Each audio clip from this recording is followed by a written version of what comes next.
Hi everyone, thanks for tuning in. My sound quality wasn't the greatest in an event earlier this morning, and so I thought I'd retry it with my headphones on. And yeah, certainly looking forward to discussing how to embrace the weight loss struggle and what exactly that means for people who are struggling with weight management issues. So without further ado, I'll get started. Embracing the weight loss struggle is something that I've worked with quite a lot.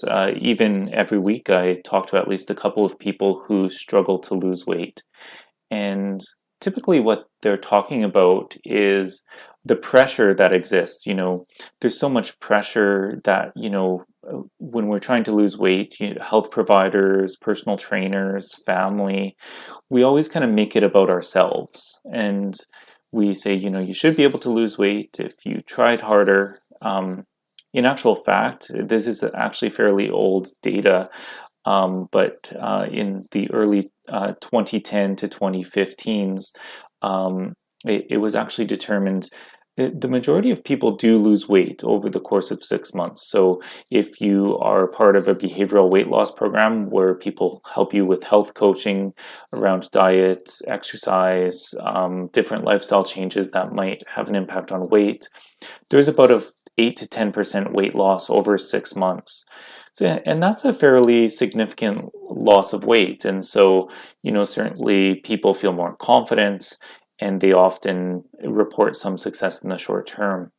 But, and this is a pretty big but, the majority of participants regained about a third of their lost weight within a year. So from that 6 to 12 month period, about a third actually regained the weight, that a portion of the weight that they lost, and that came out to be an average of about a third of the weight that they lost.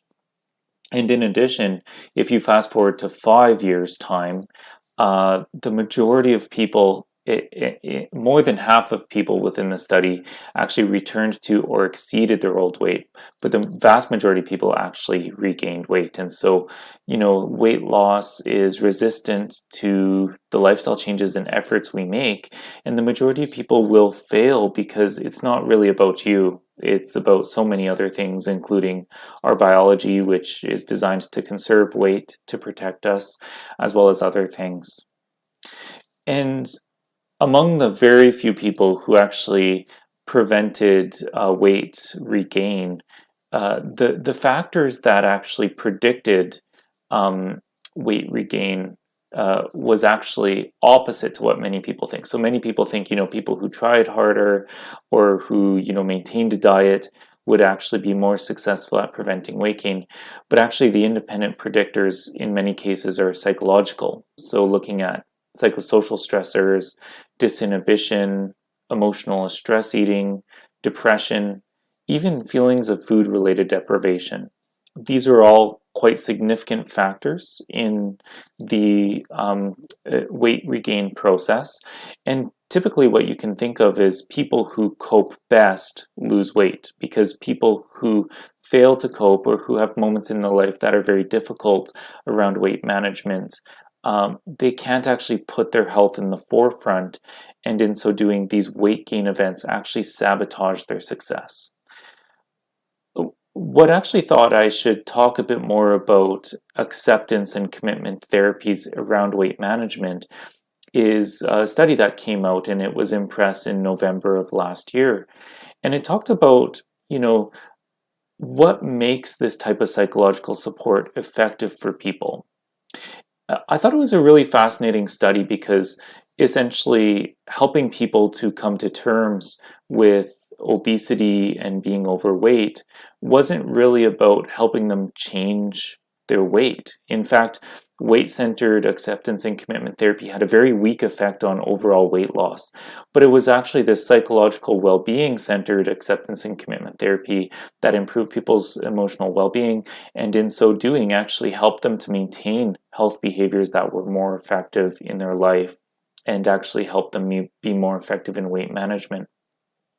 So This is a really fascinating study for a few reasons, and it's actually a review of many studies, and it kind of reviews the state of the evidence across different fields. But when we look at it, psychological support that focuses on improving someone's quality of life is more effective at maintaining a weight loss or healthy weight than actually focusing on someone's lifestyle. And so the question that a lot of people ask at this point is, so what exactly is ACT? And, it stands for acceptance and commitment therapy, as I've mentioned just now, but what exactly does it mean? What's the significance of it? Um, and the significance is, as people, we're quite good at creating automatic habits, and these patterns are difficult to change because they're actually a key part of ourselves. When we try to change automatic habits and patterns, these relational frames, these points of view that we adopt, they impact and they threaten ourselves. And so, change is threatening to the idea of who we are as a person. And everyone builds these linkages or associations with things they've learned in their life. For example, when we exercise, we generally associate that with athletics. And in so doing, it tends to be about physical attractiveness, about being more likable, about being desirable. People often feel rejected when they struggle with their weight because, in many cases, social concepts around, having a higher than normal weight is associated with lower attractiveness, and so that's very different compared to healthy eating. Healthy eating is more about identities around, does someone feel overall a sense of health and nutrition from their food? Does it feel like it's serving their energy level?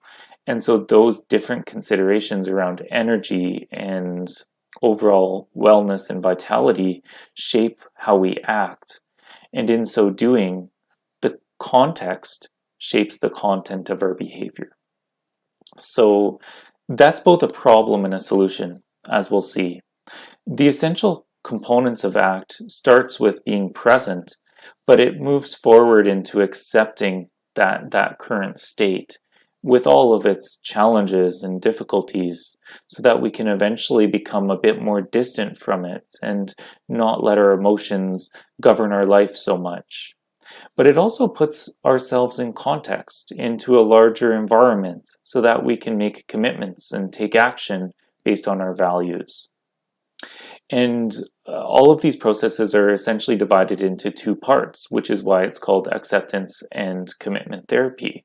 So the acceptance and mindfulness processes are key determinants of success in this model, where people need to start with contacting the present moment, using a non-judgmental, accepting frame of view to actually achieve some level of conscious awareness, where they can essentially be a bystander looking at their life and emotions and put their self into context. Whereas on the other side of this model, it's really important to eventually come to a commitment to make changes and to act and take action as an important part of seeing change in your life. You can imagine, you can think about change all you want, but without actually taking concrete actions, you're not likely to see a change that's substantive in any way in your life. This values-based approach is really important because, as you'll see later in the presentation, it comes back to our values about things like weight. But overall, this model comes together to produce a single outcome, which is something called psychological flexibility. Psychological flexibility is all about being in the present moment as fully as possible, thinking of our human experience, where based on a difficult situation, we persist in changing a behavior, and we keep up with those changes in order to service a value that we've selected that's important for our life. So you can think of it as a process to becoming resilient, so that we can live our personal values in our day-to-day life, and we can truly live up to our vision, our hopes, and our aspirations for what makes a meaningful life. ACT says a lot about weight loss, and it says a lot about weight loss in terms of the struggle people experience. For example, there's a mistrust, this mistrust of how we reason, how we think, even how we speak. Because of the relational frames that we adopt, many times people will be looking at things from the wrong perspective, and it's assumed that the perspectives we take on to look at different things shape our behavior.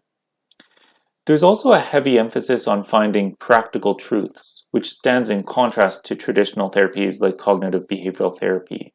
So when trying to lose weight, there's an understanding that the values people have around their body, their self, and their weight actually shape the truth that they seek in this journey. And in so doing, there's a lot of power in metaphors, stories, mindfulness, even experiences, because these experiences and, relationships we build with other objects and identities actually help us to shape the course of change. Modeling of behavior is a very important component in that when speaking with a provider like a therapist or a nurse, that person helps to model a behavior, and in so doing, they show a sense of hope that people can sit with negative emotions and they can openly talk about these difficult things, and in so doing, they may gain confidence to adopt those behaviors themselves. Progress is not always linear, but certainly it can be. In many cases, you'll see that people will have good days and bad days, where doing their best looks different on a good day or a bad day. Overall, though, what you'll see is that there's a focus on reducing distress as a key component of maintaining change. Reducing distress is all about, setting goals and creating skills and changing thoughts around the area of mindfulness. But if you step back, actually, it's about more than that. It's about embracing a difficult situation and deciding on the best course of action that resonates with what you hope for and what you aspire for in that difficult moment. It's about sitting with discomfort, essentially. So, as people may be asked to exemplify greatness. Oftentimes, I'll ask people, what would great look like in this difficult situation? I acknowledge it's very difficult, and we can, spend more time talking about how overwhelming and difficult it is. But before we do, I'm curious, what do you think a great response to this difficult situation would look like? Often that looks like people starting to lead supports for other people. One person had mentioned in the past, they want to create the best ever course on nutrition and exercise coaching because they didn't have that available to them when they went through their weight loss journey. And oftentimes it means people need to be open about how unsupported and alone they felt in the process, so others also acknowledge that experience, which is quite common. In many cases, people create a learning mindset. They'll say things like, well, my weight is better than it was, 5 weeks ago, and I'm pretty proud of that. Or when I hear people say, I'm noticing some areas where I failed to lose weight, but I still need to learn to, tackle my daily meals or to change an aspect of my diet. These things are actually quite positive because it's showing that people are noticing patterns in their life that they can change. When people are willing to start sitting with discomfort, which is what ACT recommends in the weight loss struggle, they go down a road that it's very hard to unchange, because once you are willing to embrace positive change and kind of integrate it into your self-concept, it's threatening then to give up the change.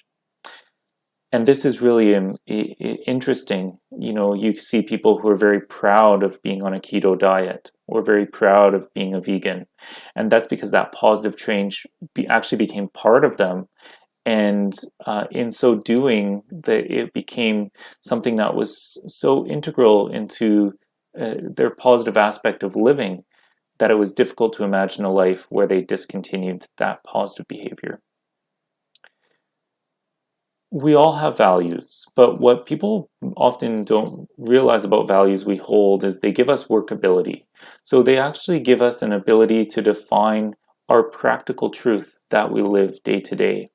And it's with this form of truth defined by values that people are actually able to resist change more powerfully than if they didn't have values. So again, what is a challenge is also an opportunity. For example, people who are inflexible in the thoughts they have around something can ask themselves, what is this thought actually serving? What benefits do I get from thinking this way? And how exactly does that work? People who are very emotionally rigid and scared to change their emotions can come to a level of acceptance. And people who are behaviorally rigid, unable to change maybe habits or behaviors, actually see patterns in what they're doing, and they can identify whether those are congruent with their values or not. So it's really interesting because values set us up for the emotions we feel. Without values, we wouldn't have as powerful emotions. And because they do influence how we feel in day-to-day life, they essentially set a direction, not an outcome. They set a choice, not a decision. And they emphasize basically what people would like, the wholeness of life or the intrinsic value of it. There's so many techniques to bring out values in an interview. But one of the core approaches is using common sense language to encourage free choice and asking people what they really want from life when they're examining their personal struggle, pain, suffering. Pain and suffering can also be used as a guide to truth. And of course, the lack of connection we feel is important, especially in the weight loss struggle. The most common concern reported by people trying to lose weight is that they feel unsupported or alone. And it's important to be mindful versus being in battle with what we're thinking in this situation. Being mindful means experiencing experiences in the moment for what they are without judgment, evaluation, or manipulation. Essentially not trying to change the present moment so that we can take in all that consciousness has for us in that experience, and we can actually contact a deeper level of thought within ourselves, a more intuitive way of thinking. The lack of connection essentially boils down to becoming present instead of modifying the present, and sitting with those negative experiences so that we can modify them. From a provider point of view, it involves us walking the walk instead of talking the talk, making sure that in our appointments, talking to people about their struggles, that we are modeling acceptance, that we help people distance or diffuse from these challenging negative emotions, and we help them become present with how they feel so that their own self-disclosures actually can be applied to oneself. So that's kind of a brief overview of how acceptance and commitment therapy kind of defines the weight loss struggle, and a bit of an argument of why people should embrace the weight loss struggle as opposed to kind of fighting with their body. The struggle with weight is real, and it shapes a lot of us in terms of how we see ourselves, what we see as possible for our life, and so it's a wonderful opportunity. This is obviously based on a lot of evidence. Some of the evidence is actually becoming a bit dated because between 2010 to 2015, a lot of the evidence was actually developed. But you'll notice that there's, certainly so many different studies on the topic. And these have actually contributed to this presentation in large part and the perspectives I've shared today. I do have a handout. Please do feel free to send me a message, and I'd be happy to provide a copy of the handout to you through LinkedIn or YouTube. And if you have any questions, I'd be really curious what you think about this in the comments section. So again, thanks so much for tuning in. I hope my sound quality is a bit better this time, and I look forward to chatting in a future live session.